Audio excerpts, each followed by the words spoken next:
Today on 2+U Nevada. So when somebody calls 911, we like to say that care begins with the call. As soon as somebody calls 911, we figure out where they're at and we send an ambulance right away. It takes about 22 seconds from the time we answer the phone until somebody is sent. When you call 911, help starts before the ambulance even arrives. We'll take you inside REMSA Health's dispatch center. How these highly trained professionals stay calm, gather critical information, and work to save lives when every second counts. To take our books and match them with all of our beautiful merchandise that are in the other shopping areas to give you a complete gift. Looking for the perfect gift for that perfect someone? We're shopping local at the Nevada Museum of Art with unique, beautiful finds you won't see anywhere else. That's coming up in 2+U Nevada. It's home. Put everything back in your house the way you like it. With community and family. And this really is a family affair. It's local food. I got garlic in mine, capers. It's health and wellness. Plus, we don't have these, and we could be using them. With plenty of entertainment.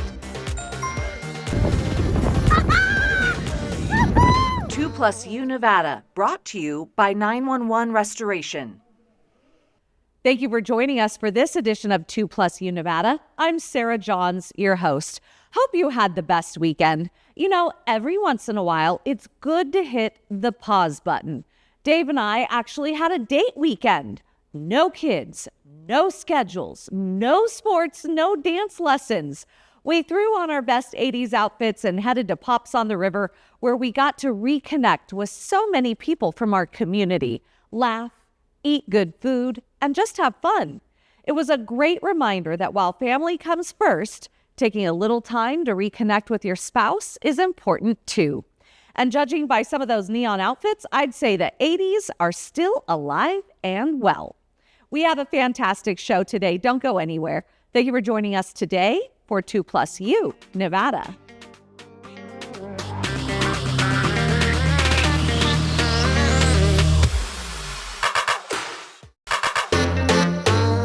You are watching 2+U Nevada. We are here at REMSA Health in a really cool location. We are what colloquially we all call dispatch. But joining us this afternoon, we have Shannon Kornman, the director of the Regional Emergency Communications Center, and we have Todd Kerfoot, the director of EMS Operations. Thank you both for hosting us this afternoon.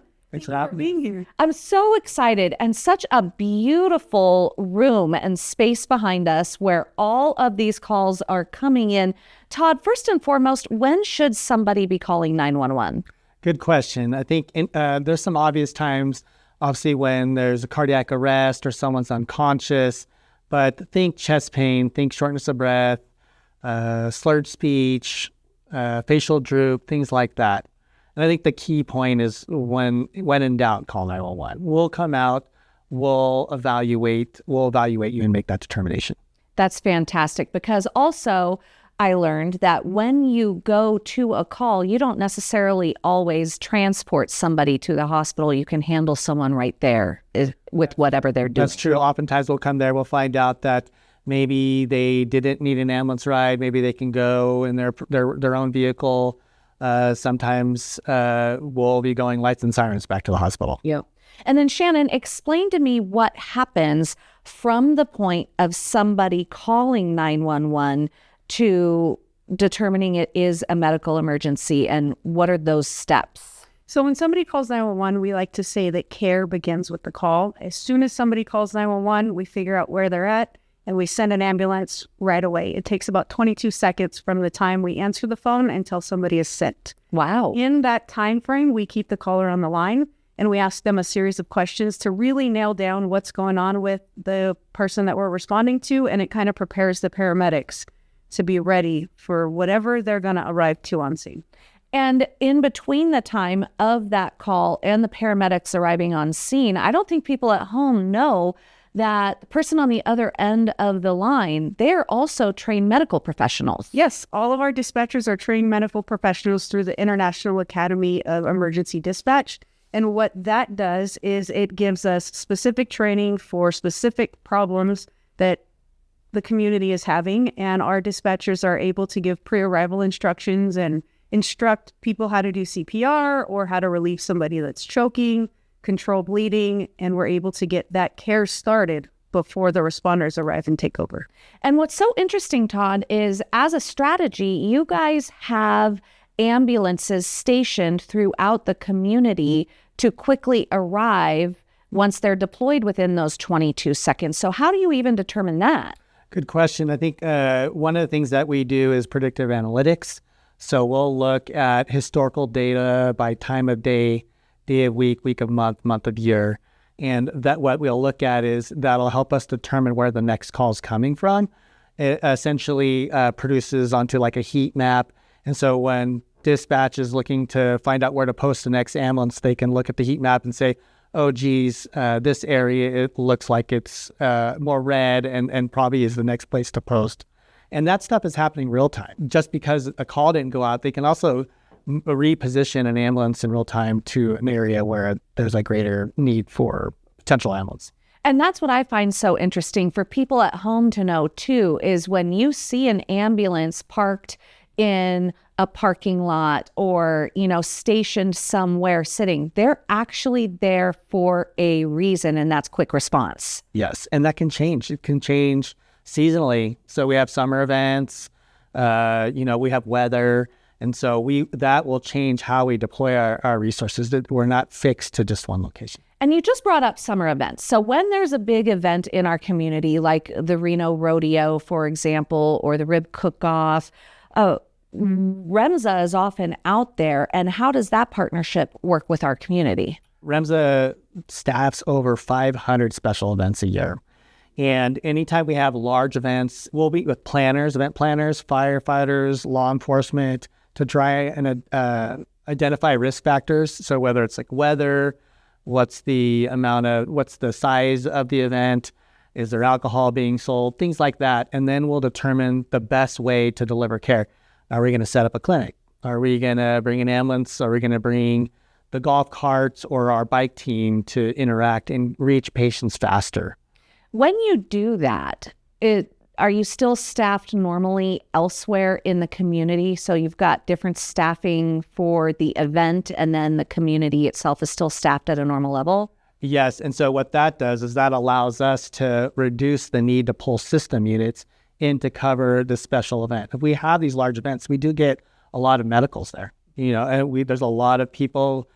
So rather than sending our system units, we have folks that are right there to provide care faster, and then determine, do we need an ambulance, lights and sirens? Do we not need an ambulance to come but not come lights and sirens? Or just AMA them, send them off to the hospital on their own? So I'm throwing this out to both of you. You determine who wants to answer, but what is the one thing that you wished people in our community knew about the people behind the phone line and driving those ambulances?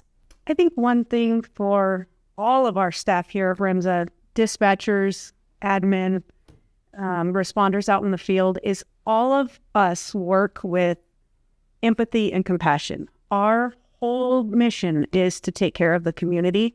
And so when we're answering the phone or responding to calls, we're always thinking in the back of our mind, how is this person going to feel? How can I treat them the best? We're thinking about our families. We're thinking about our moms, our kids, our grandparents. And so that also embodies us to be as compassionate as we can while we're giving the care. And I will say, I think it's all about our people. They come to work every day. It's a hard job, and oftentimes in people's worst moments of their life. And one of the things that I think they do is like people look at them and they're not just ambulance drivers. They are making life or death decisions in the spur of a moment. They're social workers, and then they're problem solvers in that moment. And so they're presented with so many challenges. A lot of it is done without any fanfare, not a lot of thank yous. And so, we appreciate so much all the different things that they do. Well, I'm going to say thank you now. Thank you for what you do for the members of our community. You're watching 2+U Nevada.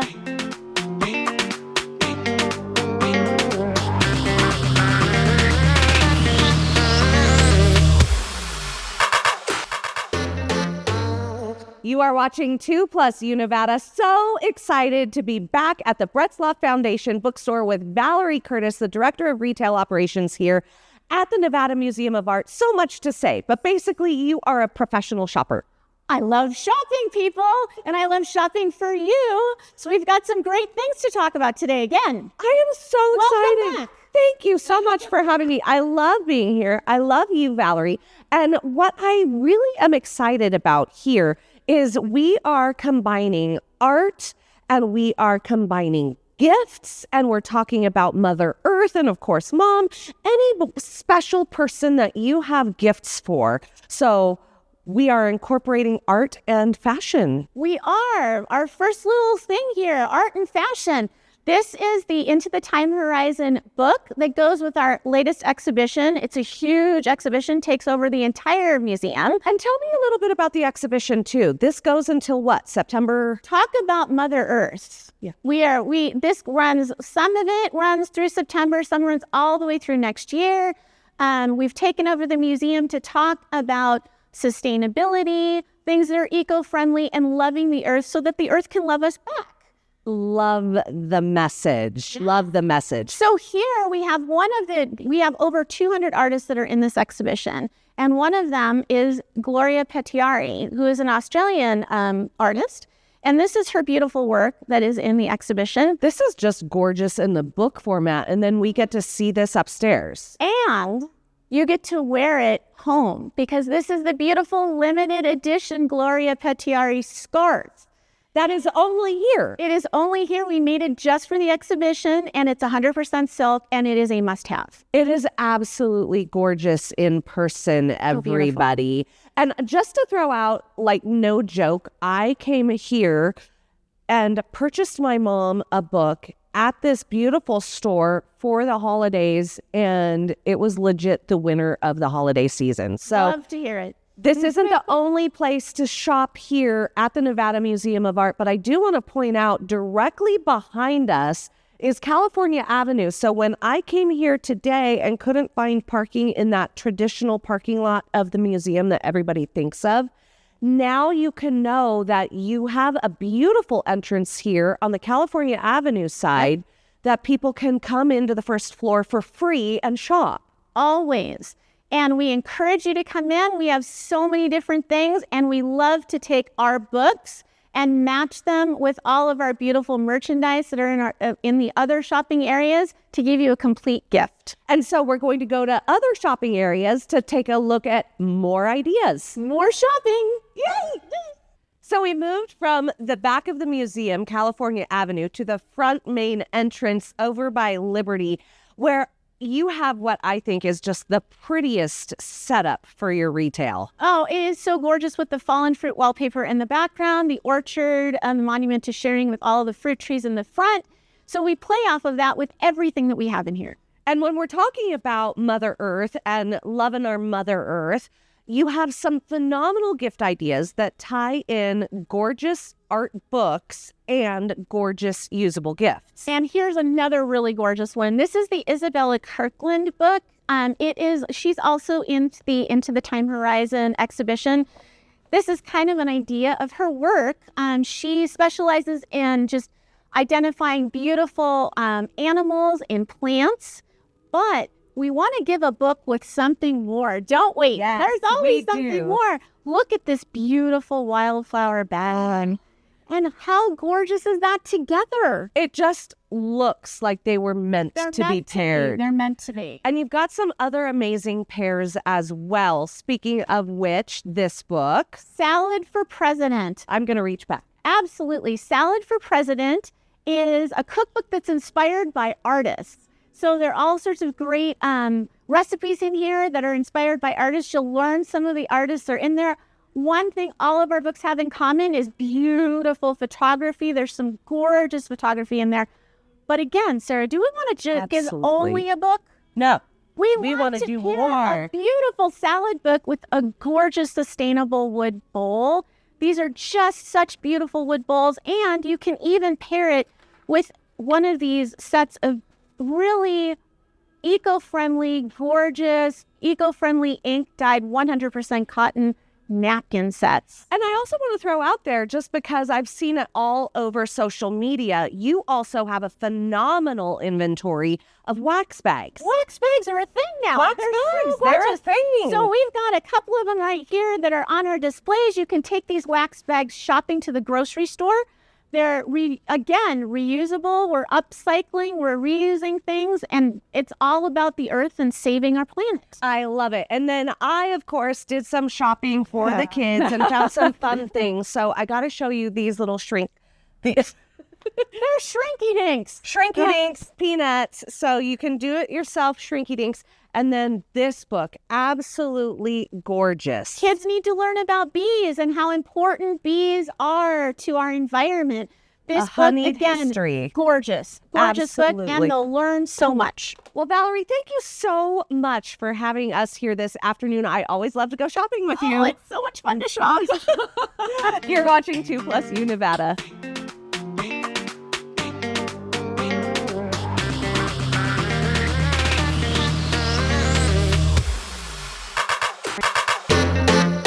You are watching 2+U Nevada. Joining us this afternoon, I'm so excited to welcome back Emma Glenn, the Vice President of Development for PBS Reno. And Emma, the last time you were here, thank you for joining us again. The last time you were here, we were talking about what a phenomenal place PBS Reno is to work for working parents. So excited. You've got young ones. I do. And speaking of families and young ones, you guys have a phenomenal event coming up in July, Be My Neighbor Day. Yes. It's on July 18th in Idlewild Park, right where Food Truck Fridays is. But it is a great resource fair for families and kiddos, especially. We've got a lot of fun things going on that day. Well, and for anyone whose family loves Daniel Tiger, let's go into the history of Daniel Tiger. Yeah. I was explaining to a coworker that Daniel Tiger is essentially the new Mr. Rogers, and this is all Be My Neighbor Day. Yeah. So let's go into the history of this. Yeah. So Be My Neighbor Day is an event that is held kind of across the nation at various PBS stations, but it's really to introduce the values of what does it mean to be a good neighbor. And so we work with area nonprofits and other vendors, food trucks, businesses, the like, to just bring out, what is available for families, children in our area at either free or low cost. And Daniel Tiger will be there. Daniel Tiger and Katarina Kitty Cat. So he has a buddy coming with him this year. And so they love to meet and greet all of our friends that are coming out. Well, and PBS does such a great job educating our children and doing that young child outreach, that this really and truly is a day for all ages. Absolutely. Yeah. And so it's, we have asked that people bring donations for some of our nonprofit partners that we're working with. We're working with the Children's Cabinet. They're asking for hygiene items for families, food bank, obviously shelf-stable, non-perishable food, and then the Boys and Girls Club of Truckee Meadows, and they're asking for school supplies. And so it's, again, to just unite our community to help those who might need a little bit of extra help. And what kind of activities will be out there for the families? Yeah, we've got a fun obstacle course that Generation Elevate is going to be doing. We're doing a freeze dance with Jam Entertainment. The Reno Phil will be there with a quintet. I believe it's brass this year. The School of Rock, and we can't forget about our awesome UNR cheerleaders. Oh, that's great. That's great. Okay, so when a family goes, or if you're heading out there, what time should people go to Idlewild Park, and how long could they expect to stay? Yeah, so the event runs from 10 a.m. to 2 p.m. We'll have some food trucks out there. You can bring a picnic. There's a grassy area. So really just come and plan to spend most of the day with us. Well, let's talk about Fred Rogers' legacy, really and truly, because this is Be My Neighbor Day. And I mentioned Daniel Tiger's the new Fred Rogers, but let's talk about Fred Rogers as a human. Yeah. He's one of my favorite humans. There's a story my parents always tell that when I was 3, I would reach my hands up to the TV and say, "Hold you, Rogers, hold you." And he just kind of embodies goodness. And I think that is something that Daniel Tiger's neighborhood, which is an offshoot of Fred Rogers, has really done. And in, teaching children that it's okay to have feelings, it's okay to have big feelings, but also they are very capable of doing big and really good work in the world. Well, and beyond even his show, he was such a proponent for educational television. Absolutely. Well, and I mean, there's a great clip of him in front of Congress asking for funding, and they went ahead and approved it. And it's just, he is someone who very much so believed in public media, believed in education for children, and believed that children are really capable little beings. And then bringing it back full circle, what is PBS doing nationally and here locally, PBS Reno, to continue Fred Rogers' work? Yeah, I think, with our in-class education program that we do, we're in 8 different Nevada counties now. We're in South Lake Tahoe, and we are serving over 128,000 students each year. That's just with our education program. Something like this on July 18th is something that we love to do for the community. It's our 3rd year doing it, and we are so excited to be able to bring it back again this year. All right, so once again, tell people where to go and where to park. Yes, so you can park where you would park for Food Truck Fridays, so along Foster Drive and in Idlewild Park, but it's 10 a.m. to 2 p.m. on July 18th. Thank you so much, Emma, for joining us this afternoon. Thank you for having me, Sarah. You're watching 2+U Nevada.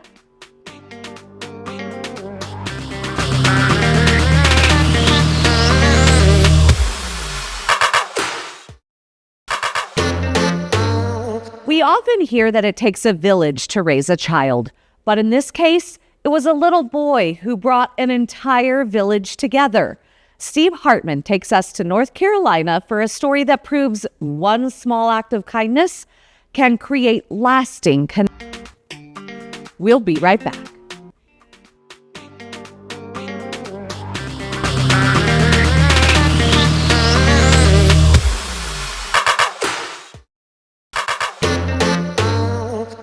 In a few short years, Gracie Abrams has gone from a shy girl composing songs alone in her room to opening for some of music's biggest names, to her own version of pop stardom.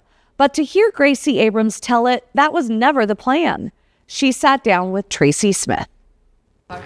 In the middle of New York is a spot that Gracie Abrams calls a secret garden. A park where she says she can hang out unnoticed. It's perfect, and hello. When cameras aren't around. It's a respite from a life where she's very much front and center.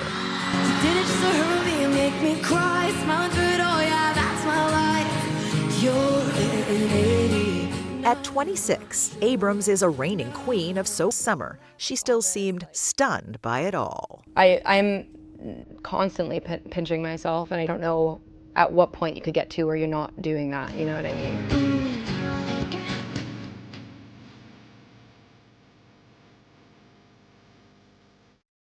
Being center stage didn't come naturally to Abrams. Born and raised in Los Angeles, she always had a passion for songwriting, but not necessarily performing. And at first you didn't want to share the songs?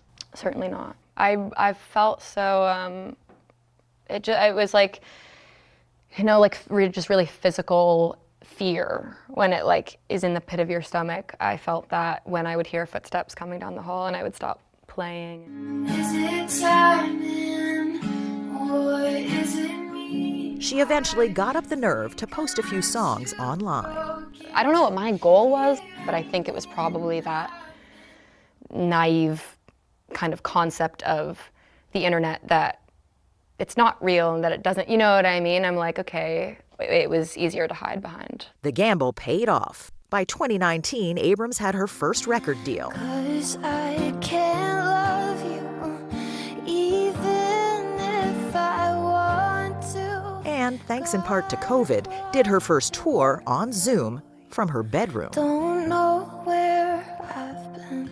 It was such a gift because I was vomiting at the thought of performing, and then I got to do it in the comfort of my own space, and it felt like this baby step. God, I'm actually invested, haven't even. And that baby step turned into a running leap onto the world's largest stages. By 2022, Abrams was opening for some of the brightest stars in music, Olivia Rodrigo, and then Taylor Swift. Do you remember what was going through your mind when you walked out on the Eras Tour stage for the first time?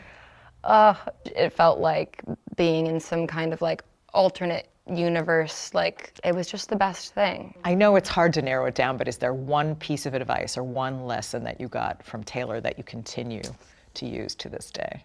Oh man. Weirdly, the first thing that comes to mind when you ask that is like encouragement to just never stop writing. Like for me, anytime I had a feeling where I was like, I would rather just like cry about this for a while, or I'm like, it's just pick it up and write it down, and it serves you every time to do that.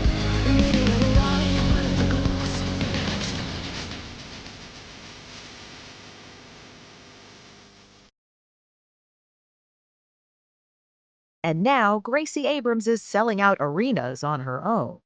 And can you explain that sensation of looking out and seeing all of these people, thousands of people singing your words back to you? It just doesn't feel like it's remotely about me, so I love it. And it feels like even though they might be my words, like they've adopted them, made them their own. Still, Abrams has had to deal with accusations of nepotism. Her mom, Katie McGrath, is an entertainment executive, and dad, J.J. Abrams, created hit TV shows and directed a couple of Star Wars films. You've been blessed with successful parents, but Yeah. on the other hand, there's that term that's thrown around, Nepo baby. Well, I mean, my parents have both worked in the entertainment industry since before I was born, and I think there is no question there are a million visible and invisible ways in which I have benefited as a result of my proximity.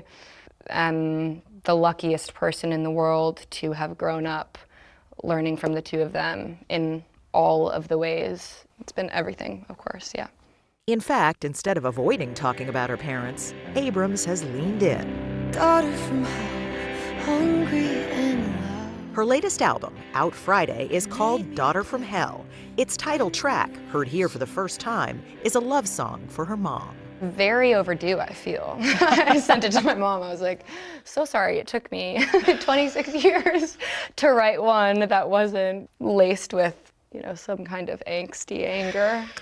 I'm like, I want to be you now, Mom. Oh, what was her reaction? She did cry. Just got her.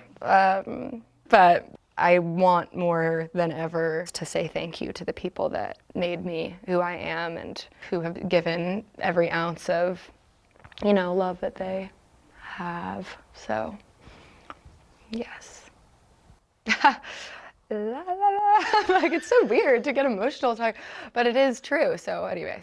I just hit the wall. The album's first single is the emotional anthem, Hit the Wall. And when she goes on tour later this year, some of the lyrics fans will be screaming were written in this quiet little garden. So I feel very, grateful to this particular stretch of land. Talk until my ears bleed. Gracie Abrams is also well aware of the fleeting and fickle nature of fame. In fact, she wrote a song about it, Look at My Life. How long have I got in the hot light? Look at My Life has a line in it that says, how long have I got in the hot light? Do you think about that? Yeah, there's always the next girl, there's always the next shiny object, there's always the next great show.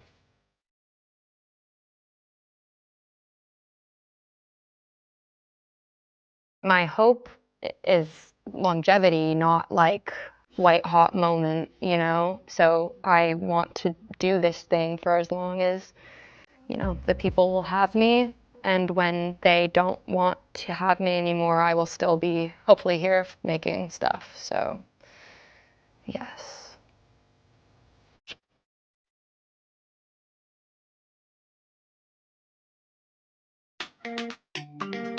We'll be right back.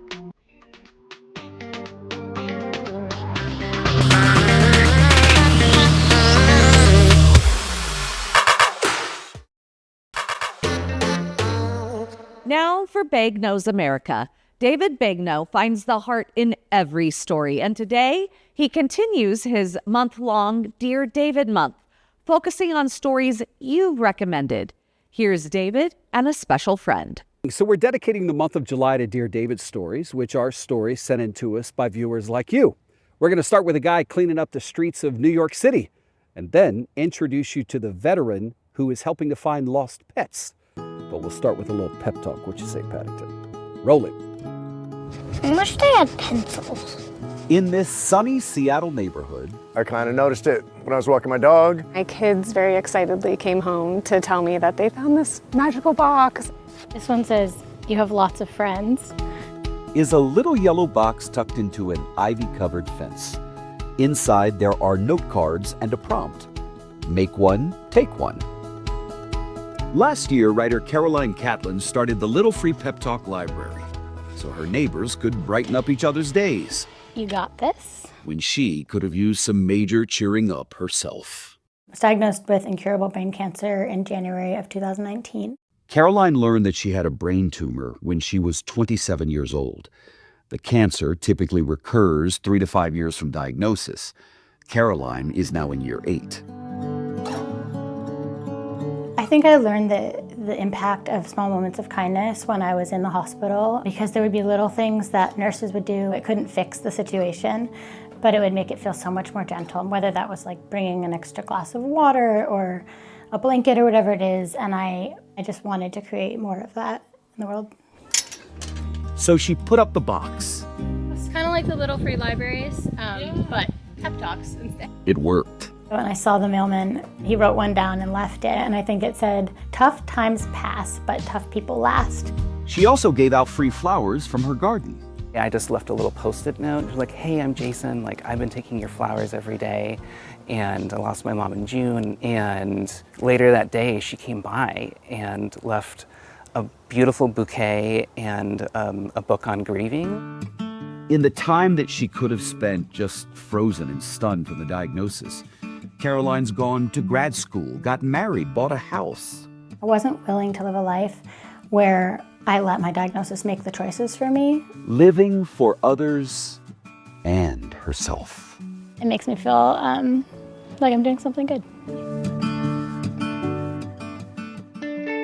This is day 4 of Cleaning New York. Cleaning a block a day. And that's the root of the whole mission. If I can clean a block a day, you can too. Yeah, this is a good one. This movement has brought together the best of people, and I'm so proud to be a part of the mission. I'm not asking people to clean a whole block, I'm asking them to clean what's right in front of their building for a couple minutes a day. There's something pretty satisfying about watching David Clark's videos. One swipe of a grabber, one overflowing tree bed, one trash-strewn sidewalk, transformed. In the spring, the 24-year-old hit record and started cleaning the streets around his New York apartment. He thought maybe a few neighbors would notice. Instead, millions did. It wasn't meant to be something huge. It was meant to be something very small for my neighborhood. Cleaning is an act of love. All fueled by simple before and after moments. And a reminder that making a difference doesn't always have to be that complicated. Recently, it's all positivity, which is something I've never experienced in New York. People are happy in the streets. So it's an exciting moment, definitely. We're restoring this tree bed to test whether a more beautiful street could become a cleaner street. We redid the bed completely, dug it up, put in soil, put in mulch, planted flowers, and even built an entire tree bed and garden and painted it. And it was the most amazing thing seeing that go up and having every single neighbor that walked by say thank you and be so appreciative. The community support so far has been great. Thank you all for your kind words, and let's keep this project going.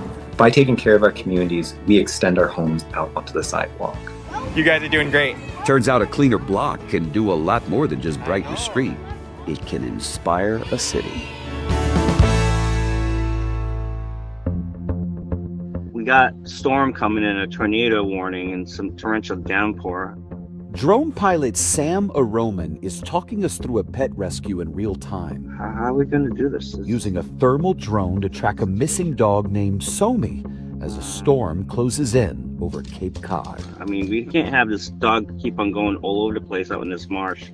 3 days earlier, the tiny Pomeranian disappeared into the marsh. We were in the woods looking for her. Her family, Raja Senjab and her husband Connor O'Reilly, frantically searched the area. Good. Here we go. Thank God. She's crying.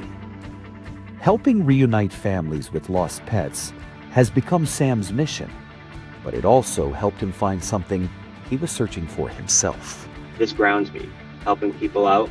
After serving in the United States Navy, Sam says adjusting to civilian life was pretty difficult.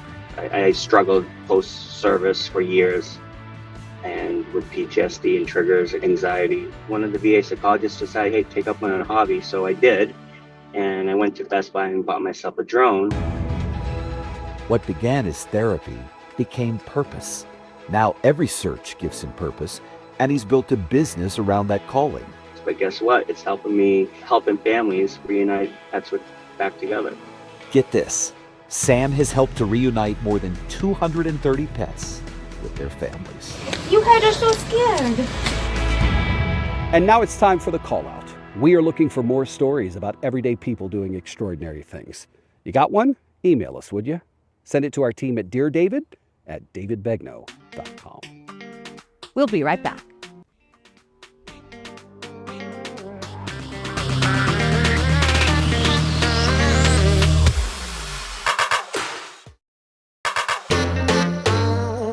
Are you a business or a nonprofit and want to be featured on 2+U Nevada? Have a Mom to Mom Monday, a Tried It Tuesday, or even a cute pic you just want to show us?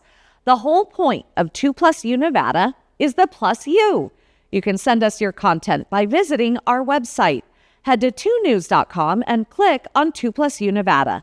Or you can email us at 2+UNevada@ktvn.com. A goat helps firefighters through treacherous terrain to find a remote wildfire and gets viral fame and her own t-shirts as a result. Jeremy Roth reports. A company of firefighters is going viral, not as much for their bold blaze-battling efforts, honorable as they are, but more for their impromptu, prancing partner in firefighting crime, Goldie the Goat. KCNC reports while Colorado Springs firefighters were hiking to a wildfire burn area, a local goat named Goldie appeared and, according to the department, helped lead the crew along a safer route. She was actually trying to take us down an area that wasn't maybe quite as rocky, wasn't quite as slippery, maybe had better footing.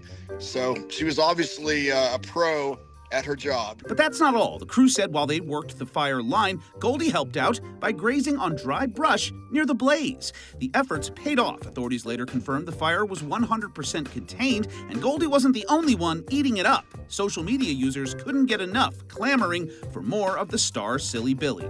So Goldie now has her own line of merch, because of course she does, and a portion of those proceeds will go to the Castle Rock Professional Firefighters Association.